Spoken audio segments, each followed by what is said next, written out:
Welcome into the SorareData Strategy Show. I am Andrew Laird. You can find me as Lairdinho on Sorare. Joined once again by PSU fans too, Sean Newsham. Today to talk about differentials.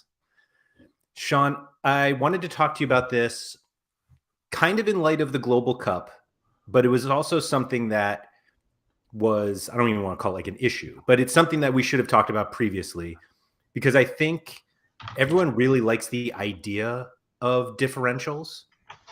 And I feel like the times that we hear people talk about differentials is when they made a really bad decision and it didn't work out. And they were like, oh, well, it was a differential. So I was like going for it.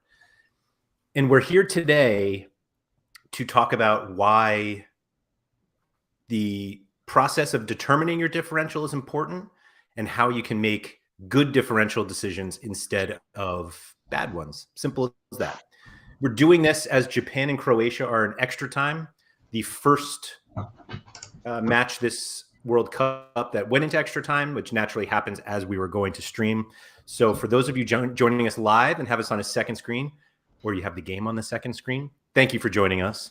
And for anyone catching the replay, thanks for checking that out. So Sean, how often before the Global Cup did you think about differentials when making your SO5 lineups? So yeah, just so everyone's clear, Laird didn't want to do a watch along. It's turned into a watch along effectively. So yeah, I feel that people don't really understand true differentials compared to like what they should do. So differentials are effectively what makes your lineup different than other people that have the same players as you, which I think we need to discuss that first so that people are aware of what that is. So like in the Global Cup, your differential could have been you didn't run Messi and you instead ran Mbappe. So like your differential there is Mbappe. But then you're like, all right, well, Mbappe is still very highly owned as well. So you don't want to really have either of them. So realistically speaking, a differential is the difference, the thing that makes your lineup different than someone else. So the issue people have is they just play guys that suck. And they're like, that's my differential. That's not necessarily how you should do it. You should do it like I'm playing the guys that are good, and then you play other guys that are also good, but maybe are a little bit different than the other good guys that other people are playing. Now, a comparison to that is like you're not playing Mbappe, you're playing Griezmann, and Griezmann's your differential to Mbappe. And you're like, well, Griezmann's better than Mbappe or the same as Mbappe. That's exactly the point, the differential. So, like, for example, if you are playing, we'll give you a good example that we had yesterday. So let's say that everyone was playing Virgil van Dijk, which isn't the case. But like, let's say for the World Cup purposes, everyone is playing Virgil van Dijk for the Netherlands. And you're like, well, I kind of want to have some Dutch exposure, but I don't want to have the same guys everyone else. So you could be like, all right, I could play Denzel Dumfries. That's a differential. Or I could play Daley Blind. Well, the difference is the Dumfries sucks and Blind is good. So, for example, like people will be like, all right, I'm going to play Denzel Dumfries. Like, all right, well, that's stupid. You're going to play Dumfries. So, like, if you look at Dumfries, well, let's look at Dumfries through the tournament, Laird. And the point of the question is true. They're both differentials because they are. They're both differential plays. But they are, one is better than the other. So Dumfries, in 4 games for the Netherlands, he's put up 16, 36, 39, and 90. The 90 took 4 decisives to get, and he had a negative all-around. So his all-around score combined in 4 games is minus 20. So he's averaging about 30 points a game effectively. All right, so now we're going to go look at Daley Blind, and we're going to look at the difference between Daley Blind and Dumfries. And this is why we're going to go over like how not 2 differentials are the same and how people will just play a guy that's a differential even though the guy sucks. So we look at Daley Blind. In those same games, Daley Blind has put up a 55, 53, 58, and 100. So he has 2 less decisives than Dumfries and has outscored Dumfries in a solid 100% of the games. Every single game he has been better than Dumfries despite having less decisives. The bad games are better. The good games are better. So, for example, you can use this as a differential comparatively to that of Dumfries and Virgil van Dijk. Wow, Croatia is actually pulling Modric off the field. That is shocking. I can't believe that one. The dogs are not having that. Yeah. No, so I want to clarify a little bit about the Dumfries sucks part, because I think there are enough people who look at that score yesterday and they're like, well, obviously it doesn't suck. But it's actually not even that. Like, I think Dumfries is one of those players where you're like, he has upside. And so if you want to like focus on that, that's fine. But the differential conversation is really more about what's the closest I can get to the guy that everyone else is playing. Or better. And if that's the case, it's not Dumfries. It's like you said, it's Blind. And so, I mean, Sorare like came out with the, you know, the most popular players that everybody was selecting. Everybody had Messi and like went down from there. So we kind of knew that everybody was going after Van Dijk. But if you were going into this, like if everyone's playing Van Dijk, who can I get that's similar? Like Blind just screams out as that guy scoring wise. And you can make the argument that Dumfries is, you know, has decent upside because he's more of an attacking player. But that's the argument of taking Dumfries. It's not like I'm going to get Van Dijk, but just with fewer people. But the thing is, though, is right. He doesn't have upside. He does, but he doesn't. He's the guy that, like, no matter what he does, needs decisives to get you there. And even if he gets decisive, he doesn't hit upside is the problem. So he's like the ultimate guy that people are like, this guy has upside. And in reality, he doesn't have upside, right? He just sucks. Look, I mean, look at this. Like, where are you getting the upside from? Like, yeah, you do have a few games that are good. So I'm not saying like that's all you need. Worst. I'm saying like if you find a few games that are good, that's enough for most people. But that's the problem, right? We've talked about it before. Like a guy that has no upside is like Kakare. Like Kakare does not have upside. He's just a guy that's going to get you like 50 points. Sure. Dumfries can get you a high game, but like you look, and this graph is a guy that you would look at this graph and be like, this guy does not have upside. But people say he has upside because he gets decisives. But the problem is he gets decisives and then puts up in -20 all around, and he's at 60. And so like that's not really upside in the way that Sorare is anymore, because there's so many guys that average 60 without a decisive in their score. So you really aren't playing guys that have upside. You're playing a guy that has a good shot at getting a decisive, which isn't necessarily the same thing. And I think people struggle with that. And Philly Dilly asked if the conversation, he said that he knows we're having a conversation based on the World Cup, but are you guys worrying about this in Global All-Star and Standard Game Week as well? We're going to transition into that as we go here today. Yeah, we will definitely get to that. I don't know how you look at this chart and say he doesn't have upside. Like, I mean, it's pretty clear because if you look at the chart, he's got a whatever this decisive was against Pilsen. He's got a 33 AA, 21 A. Like, just because he like rarely gets there, you cannot possibly make the argument he has no upside when he has shown that he has had it. All right, to counter your point, then you literally cannot make that about any player on the entire platform, because every player has a chance to get decisive. I'm not even talking about the decisive. I mean, this game he had a decisive. A guy that cracks 85 twice in 52 games does not have upside. That's a guy that can maybe get you a big game once a year. That's not upside to me. That is an unrealistic upside. I mean, this 93 was what, 305? When is that? October? Yeah, no, you have in the last year, because you have last year, he has 2 games over 81 points. So you have 2 upside games. 3 months, he's got 2 games over 8. 3 games over 80. That's fine. And let's go to all time and remove like the PSV portion of his schedule, because he's not going to play at PSV anymore. Look at this upside. Yeah, like I said, he's not at PSV. He's not going to be there anymore.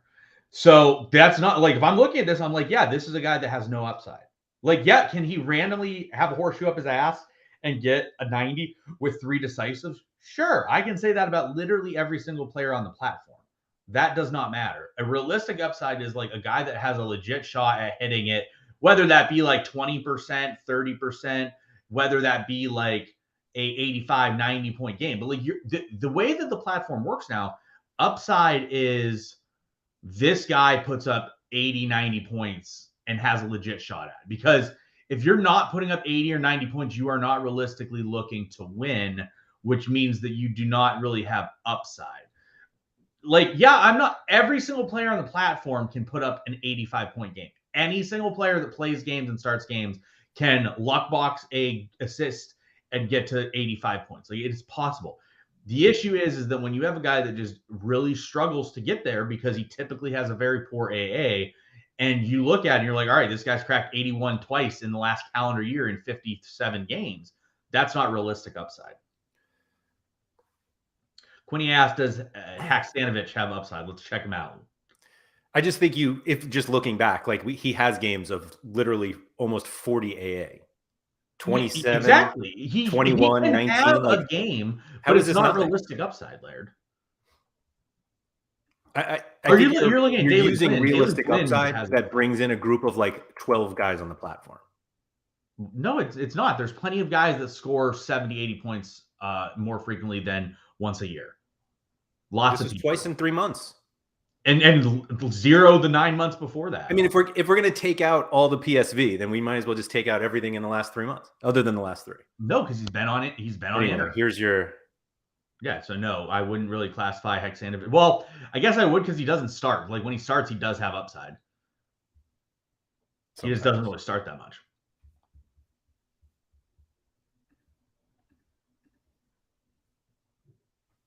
He has fewer 90 games than Dumfries. Yeah, and of that, he has 1 of 14 instead of 2 of 57. That rate is better, Laird. I'm not saying that this guy has upside either per se, but like Dumfries is just there is a misperception. People view upside, and this I think is the point I'm trying to make.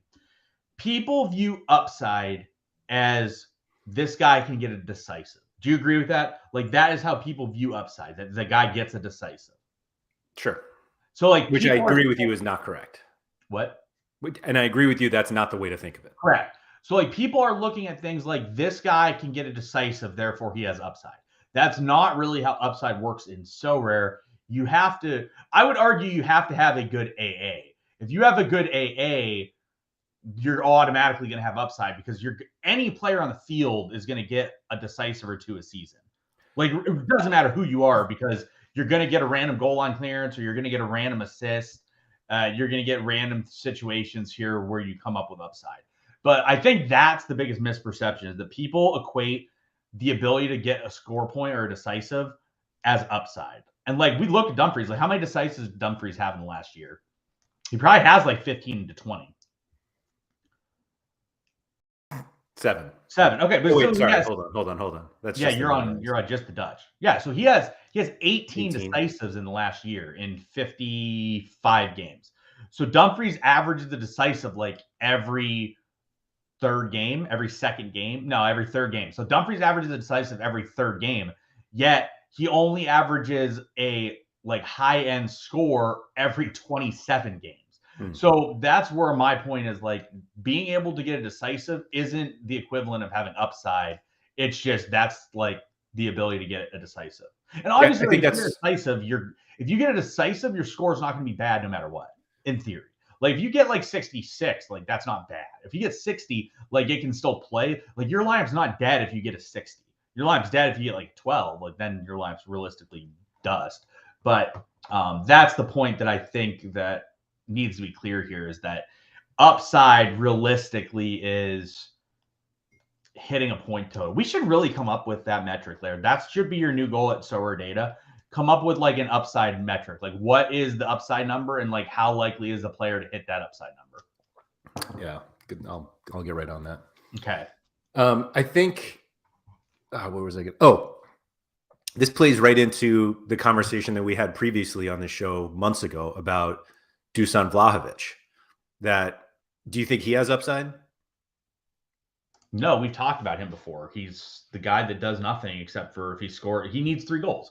Yeah, he does have upside in the fact that like he has to score 3 goals.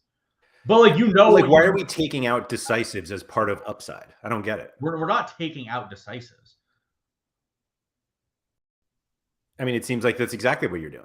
You're just saying like we should only look at AA for upside. I'm not saying that you should only look at AA for upside, but AA is the most important part of the equation for upside. Not okay. That's fine. I'll take If that. 80, honestly, 80 is probably the number in which we should be using as upside.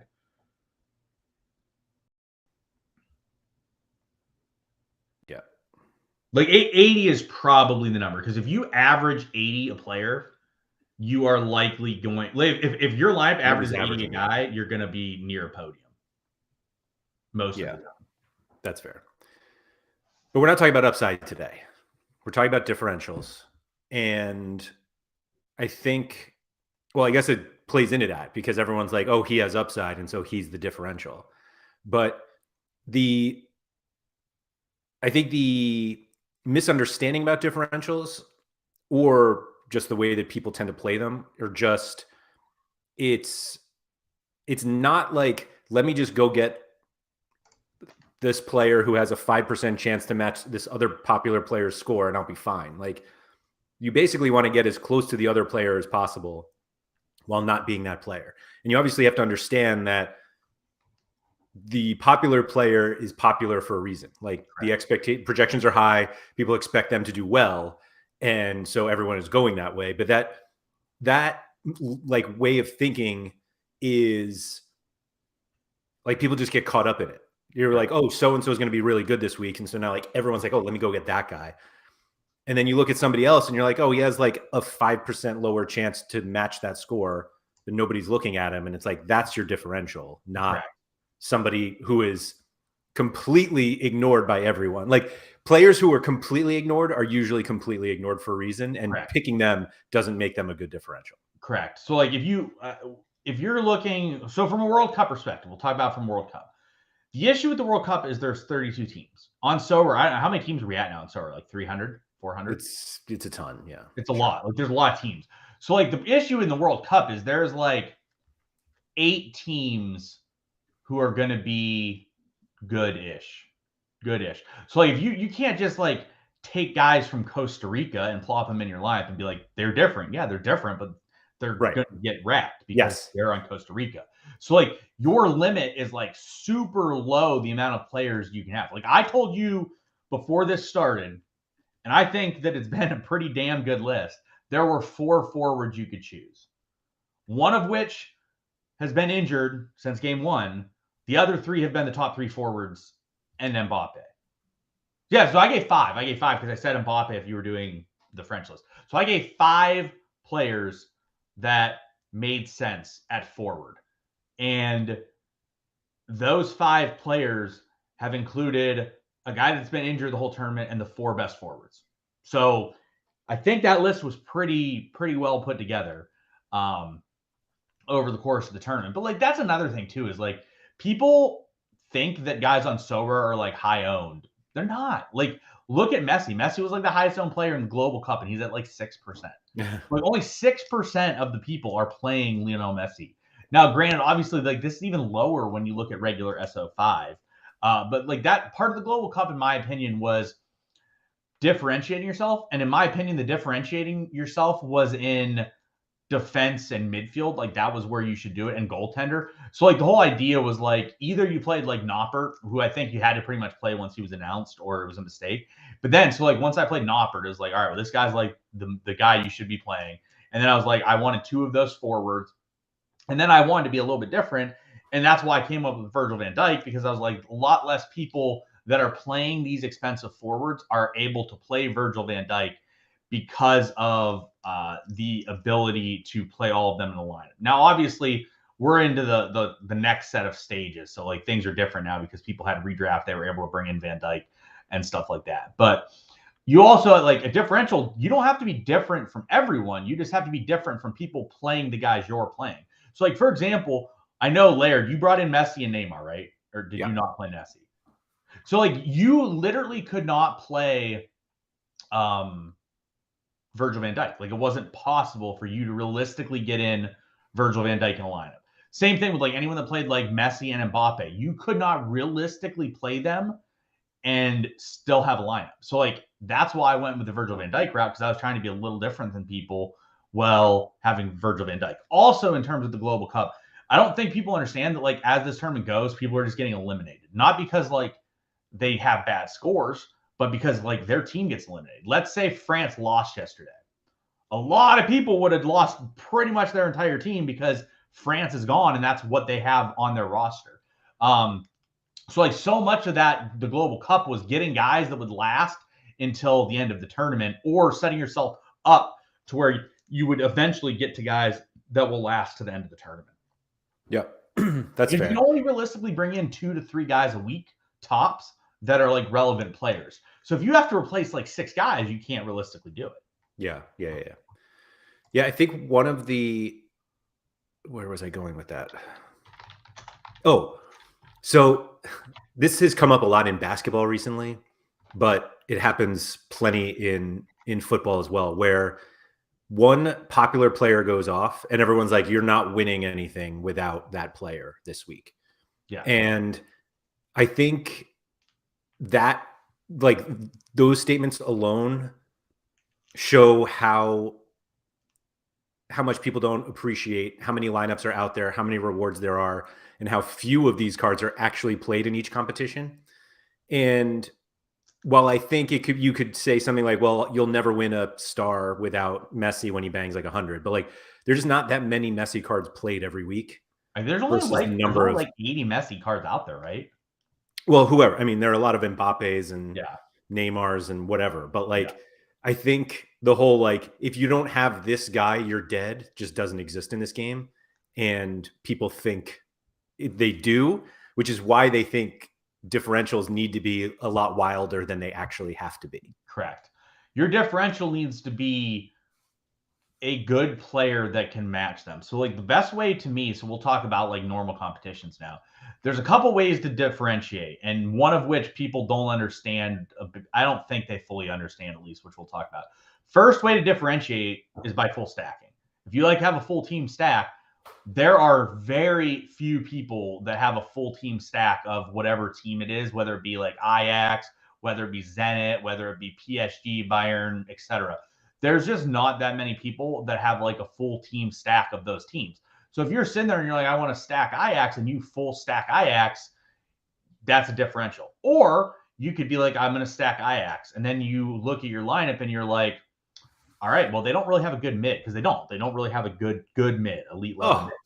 Kenny So Taylor's rolling over in his grave right now.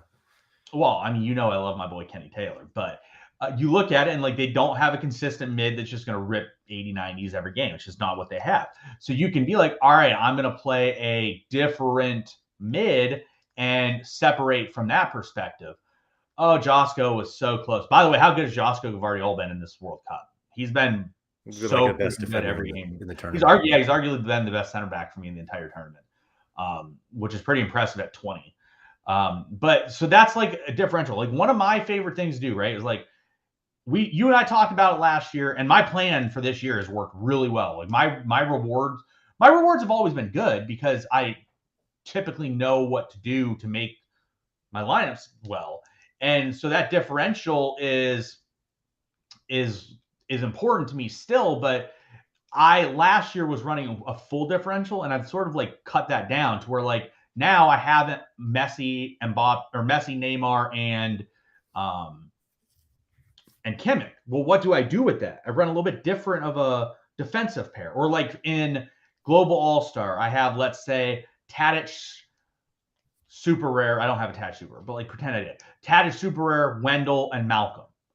Well, instead of running like a stack that's pretty popular, maybe I'm going to run Lars Understall and Robin Proper and hope that it's a game that Robin Proper has a massive upside game, because he has those. But like for me, most of the differentials that make the most sense are typically like goalie and defender.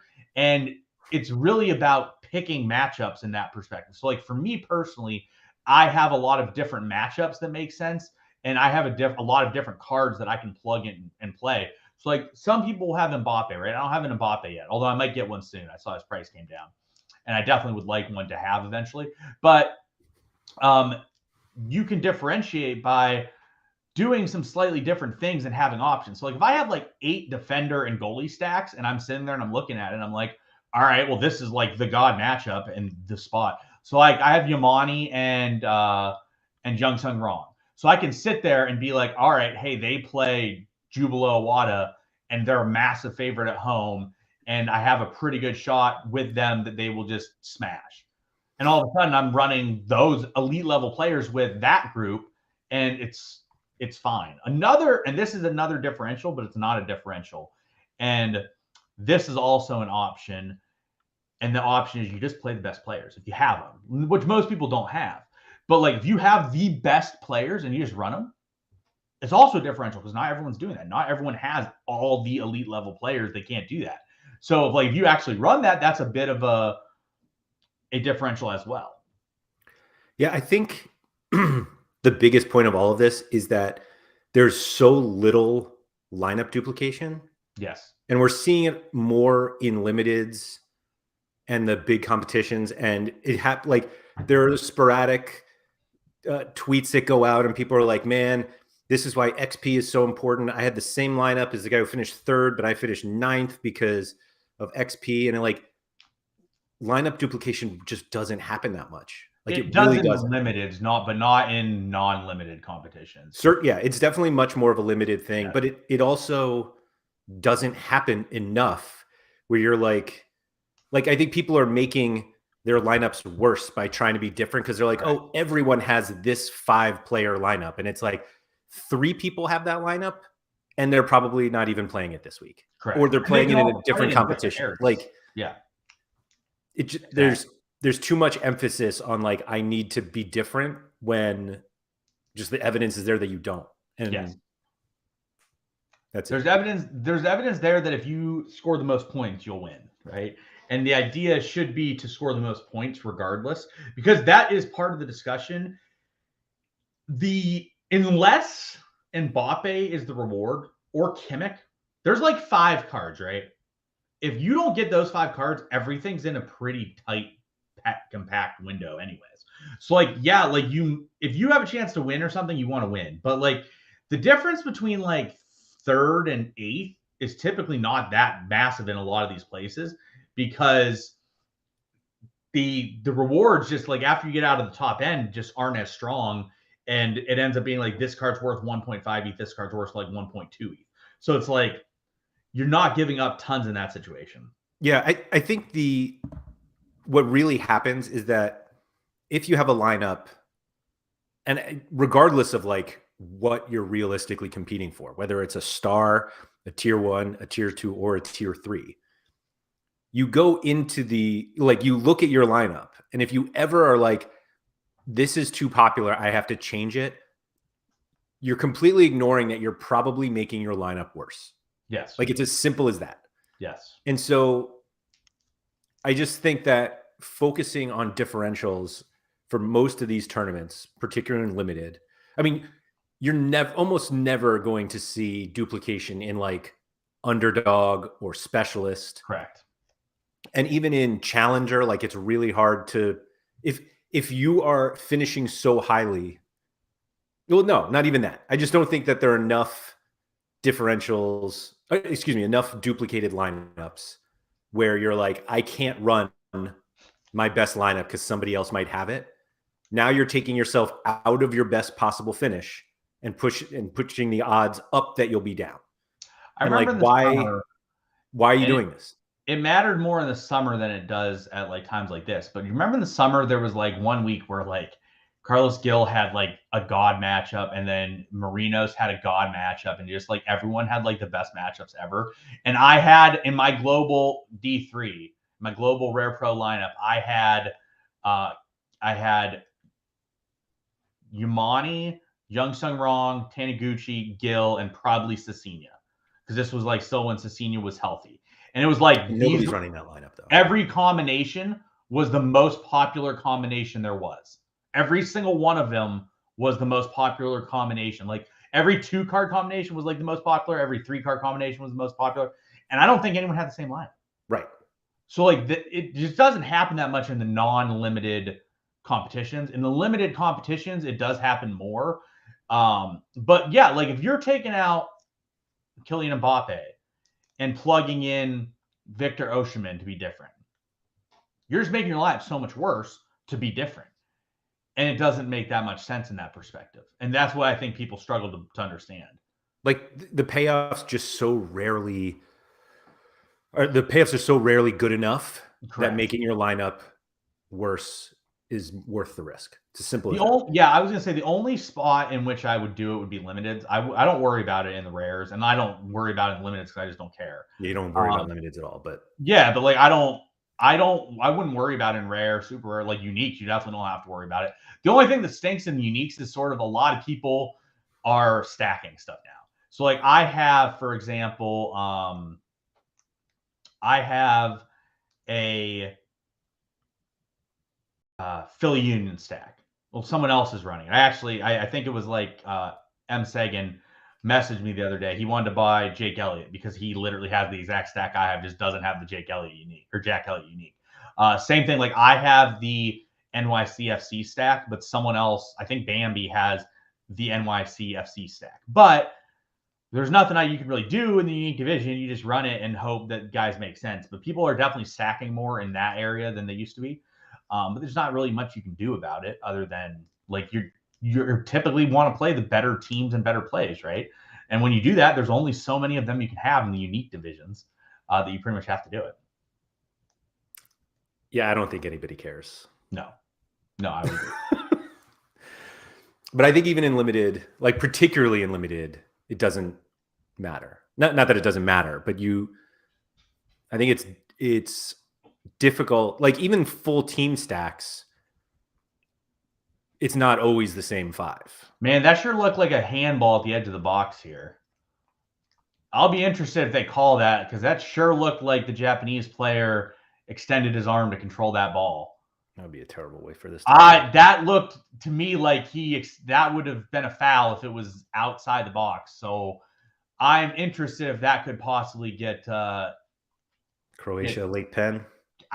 I'm just saying that looked like he extended his arm for that. Oh, here's your chance. Ooh, close. We'll have to see if what they. I'm not saying they should give that pen, but that sure looked like he used his arm to control that and extend. And I don't even think like upper shoulder, maybe. No, it looked like it was like lower arm. No, and it was definitely in the box at the edge of it. Yeah, it was definitely in the box. So, do you think for every team you go through and you're like, this is the best 5, and like if I gave you certain teams that you would 5 players stack, do you think most people would take the 5 players, like the same 5? Yeah, I mean, for the most part, you can pretty clearly tell who the best 5 players are, I think. Like, I mean, give me teams. We can look through these teams and we can go over it. Like goalkeepers, obviously, easy. Yeah, goalkeepers. But I'm saying, like, give me some teams that you think of and we can talk about. So PSG. I just mean, like, if you're doing PSG, do you think everybody takes Verratti? Yes. Like, he's probably the one that you. Like, yeah, I mean, realistically, you're playing 2 of the forwards. This is why I don't worry. And that's enough. Like 2 of the forwards is enough of a differentiator because like there are 3 that you can play. Correct, and that I agree. That's probably a bad example. The people that own these guys own. By the way, I closed chat so that I can watch the shootout and not be spoiled by anyone who's live in chat. So I've closed chat for the time being. But yeah, that is literally my point with PSG. Is I do believe that. So 2 of the forwards, Verratti. The defenders could be different. I think you want to have probably Hakimi or one of the others. The issue is like Marquinhos has just been really shit this year. I don't know how else to say it other than he's been really poor. And then goalie. So the only spot that I think is really up in the air is the defense for PSG. The other spots are pretty clear who's the best options.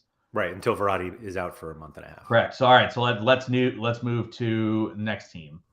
All right, so Bayern, it's pretty clear you're playing Upamecano, Neuer, Kimmich, and then 2 of the forwards. Probably Gnabry is one, and then you either want like a Goretzka or a Musiala or a whoever fits the bill, or you could have a second defender if you're comfortable with like the defenders as well. Like you could play a Pavard or a Lucas Hernandez. So like Bayern, I think the clear-cut guys on Bayern are Kimmich and Neuer. Everyone else is kind of up in the air, and you can so, but that like sort of answers it that they're not going to be 5 that everybody has. Correct. So let's go to Ajax now. We talked about that Ajax already with the fact that they don't have a mid, but I was like, I don't even know what mid you'd play. But so for Ajax, it's definitely Tadic, and then it's I don't even know who would be. It would be Blind if Blind was in the starting line, but Schroeder's an idiot. But like, it would be Blind. It would be Tadic. It would be the goalie. It would probably be. I mean, it should be Timber. Well, it should be Timber, but it would also be Bassey if Bassey had cards. But Bassey just doesn't have cards. So like, it would definitely be Bassey otherwise. And then it would be whatever midfield you wanted. Like, midfield's kind of rough. I wish if Berghaus had a midfield card, it would definitely be Berghaus, but he doesn't. And also, like, you just have some rotation. All right, so let's move to Zenit. Zenit's kind of tough anyway because we're not getting new. Well, Zenit, you know who it's going to be. It's going to be you want. I think the fifth one is the toughest one here. This would be a no-brainer if Claudinho had a card. But the fifth one is the one where you don't know. It's definitely Malcolm Wendell, Douglas Santos, Kurjakov, and it's probably a defender, I would imagine. Barrios has been pretty amazing. Barrios has been relatively solid. If Claudinho had a card and was like locked in, it would be Claudinho. But because he's not, like, it would maybe be Lovren. It would probably be Lovren right now, or Barrios, or Rodrigo. Again, now we have three guys, like. Yeah. I don't know. Are there any others that stack as well? I mean, I guess like Frontale probably does. Well, Liverpool was again similar situation, but Liverpool was their midfielders are shit too. Their midfielders are shit, and realistically, the forwards are shit. But it was definitely for Liverpool. It was Alisson, Trent, Virgil, Salah, and then midfield sucked. Right. Yeah. But or you could have played Robertson over one of the defenders. So like you did have an option there as well, but like you realistically had two guys that were the preferences. Yeah, I think the whole point was just that like a 5-man stack is not actually that duplicated. Yeah. Celtic, I don't even know who this year it would be hard. Last year it would have been pretty easy, right? Last year it would have been McGregor, Hart, Carter Vickers, whoever was the other center back. I forget who the other center back was, Starfelt, and then it would be like Jota. That would have been that would have been Celtics. Celtics would have been pretty straightforward as like the best options, I think. Yep.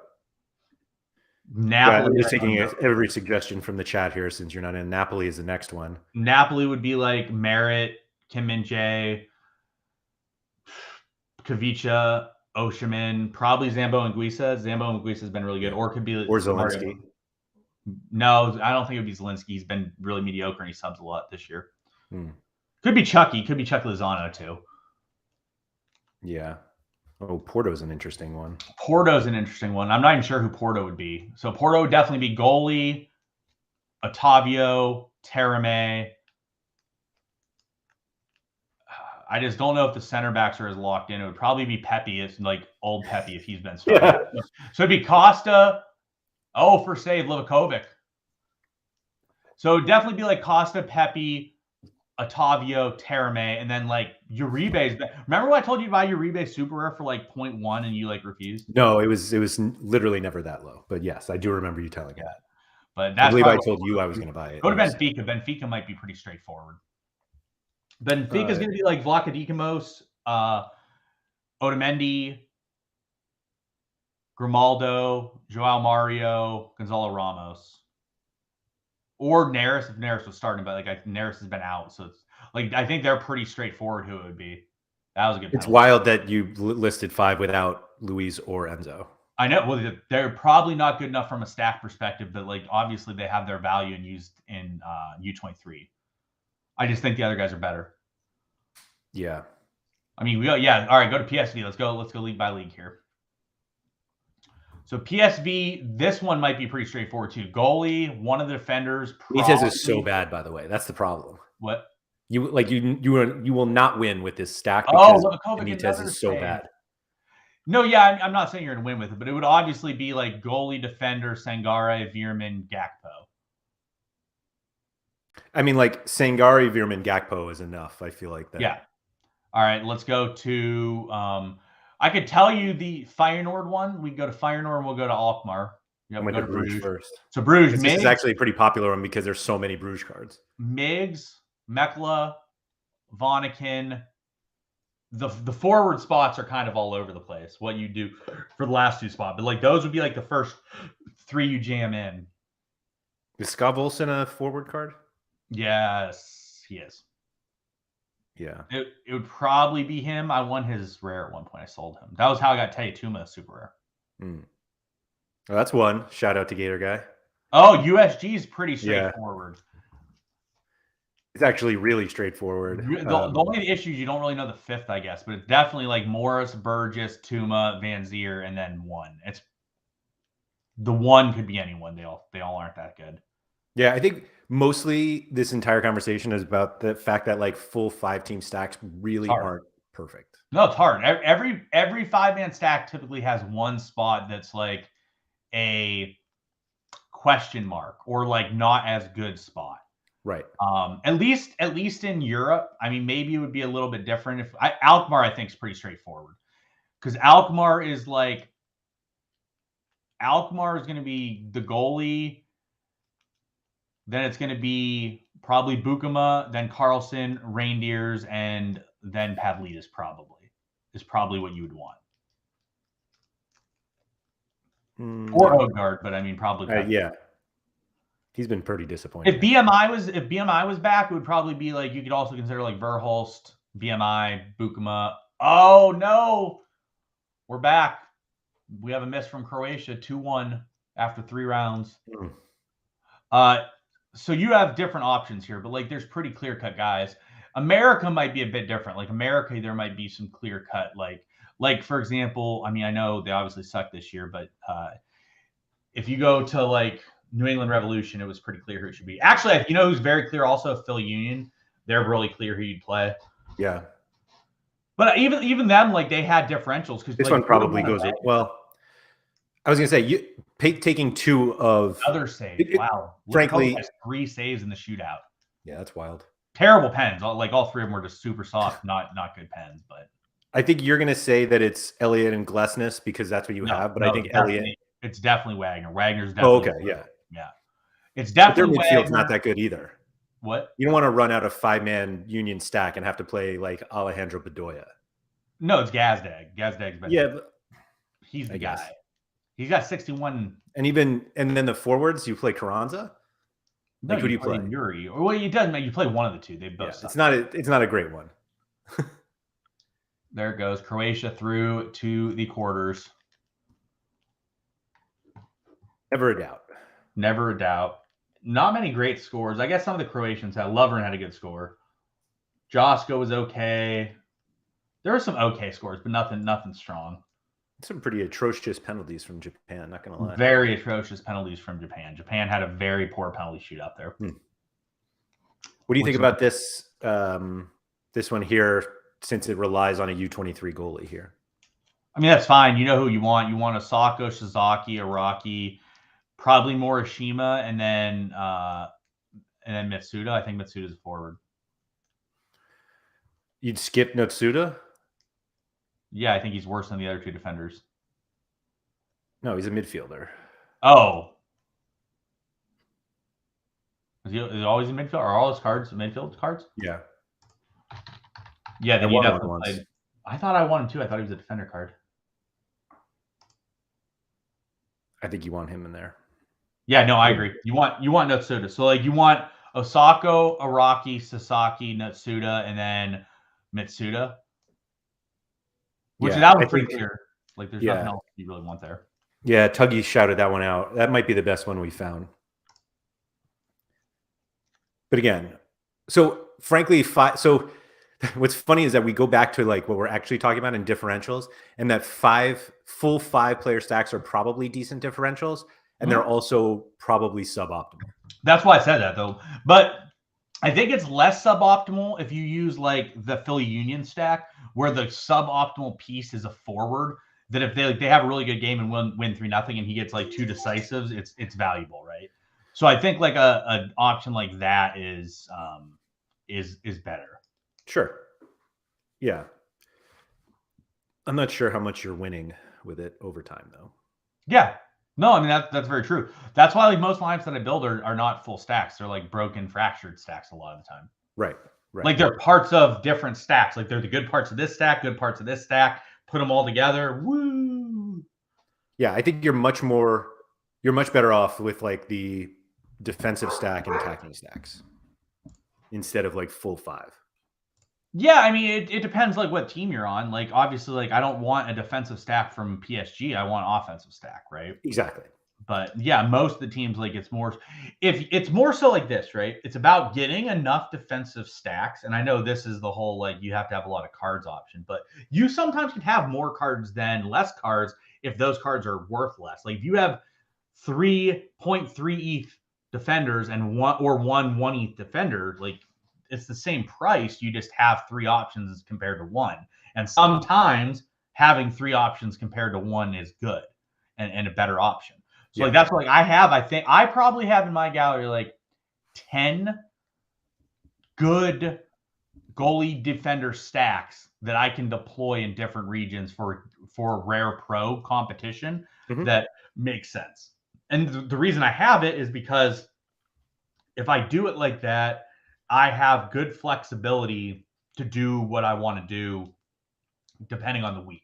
As long as a couple of them have good matchups, which like if I have like 10 to 12 like legit options, I'm probably going to have at least a couple options on a weekend that are strong options. Yeah. Yeah, that's fair. Yeah. Because like all the good options, right, are like on good teams. So like if I have 10 defensive stacks on good teams, most likely at least every weekend I'll have a couple that are good spots. Yes, I would imagine that if you have 800 cards, you're bound to have some good matchups. I have way more than 800 Laird, I think. You're probably right. Oh yeah, probably 800 super rares. Laird, how many cards do you think I have? 2,000? No, not that much. It's more than 800 though. Let's find out. Oh, just 800 amongst rare and super rare. Yep. Unless you're close. Are you at over 1,000? Yeah, you are. Yeah, I'm over 1,000. I'm at like 1,100. Yeah. Fun. Most of the stuff though is like I have good stacks. My God. I win. Yeah, but I just win shit on weekends and then it just sits in my gallery sometimes. If I win a card and it's worth like 0.01 ETH, I'm just not selling it. Like last week I won Haruki Arai.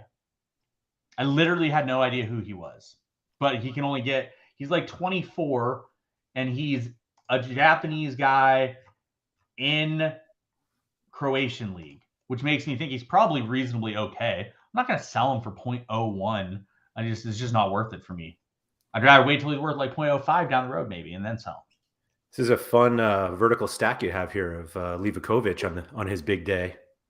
It is.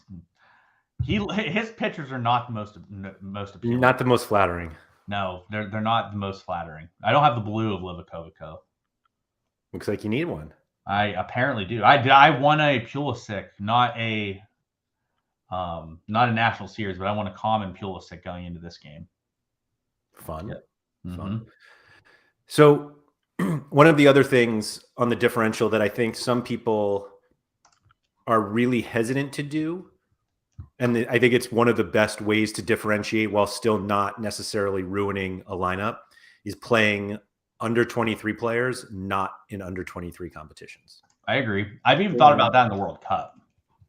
So I remember Quinny brought this up on one of his, I think it was on the end product. And then I had to specifically talk to him about it because it's like one of the things that I struggle with in my own gallery, and I don't really play U23 anymore. And part of it was because I kept basically making what I thought were my priority lineups worse because I refused to play under 23 players there. But he was like, if I'm in a game week and I want to try to win All-Star Rare Pro and Martin van de Voort is by far the best goalkeeper, I'm just going to play him in All-Star because I don't want to make my priority lineup worse by taking my second best goalkeeper who may not even have a good matchup that week as opposed to just playing van de Voort.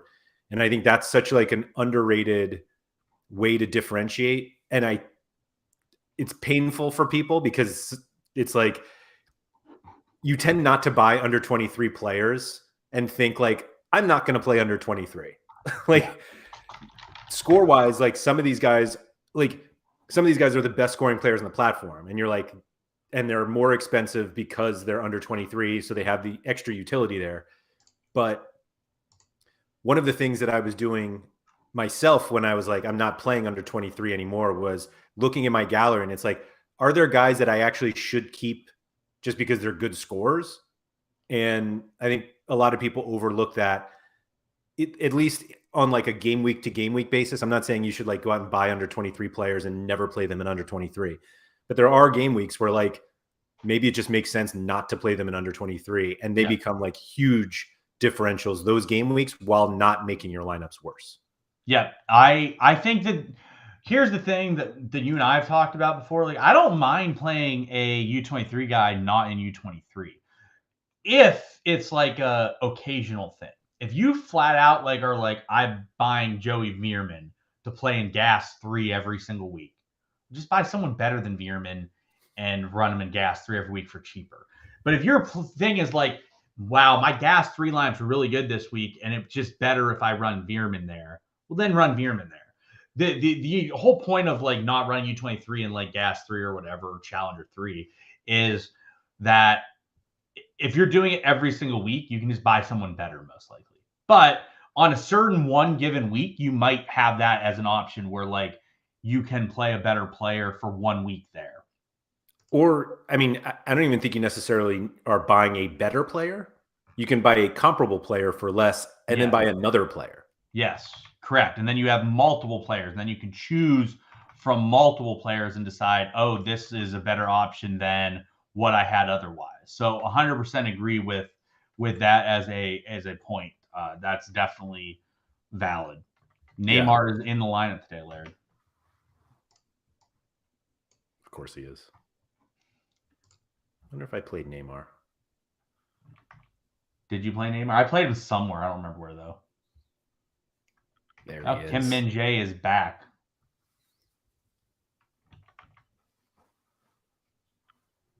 I'm excited for my tier 3 limited. There you go. I don't think I really have any cards that will be coming in this week that, I mean, I'm going to win. You're not playing in the Global Cup, of course. Win Tyler Adams instead. Well, I will win. I did have Tyler Adams in the lineup as well, Laird. Global Cup hasn't been friendly to me. Well, you did some dumb shit also, to be fair. I was playing differentials, Sean. Yeah. They were differentials. You were the guy playing. They weren't dumb. They were differentials. Yeah, you were the guy playing dumb differentials that just were dumb. They weren't even just dumb because they were bad differentials. It was because I was playing into the Qatar shenanigans narrative. Yeah, wasn't great for you, Laird. Lost all my Global Cup money. Lost it all. I know, you did. That was unfortunate. I'll never get that money back. You will not. From buying all those Global Cup players. Anyway, do we have anything else on differentials? Nope, I don't think so. I don't think so either. Well, quick one today. If anybody has any follow-up questions or comments, feel free to contact us on Twitter. Sean is at PSUFans2. I am at Andrew M. Laird. Also available mostly in Discords under those names, so feel free to reach out to us there. Thank you to everybody who has joined us live, even during the Japan-Croatia extra time and penalties.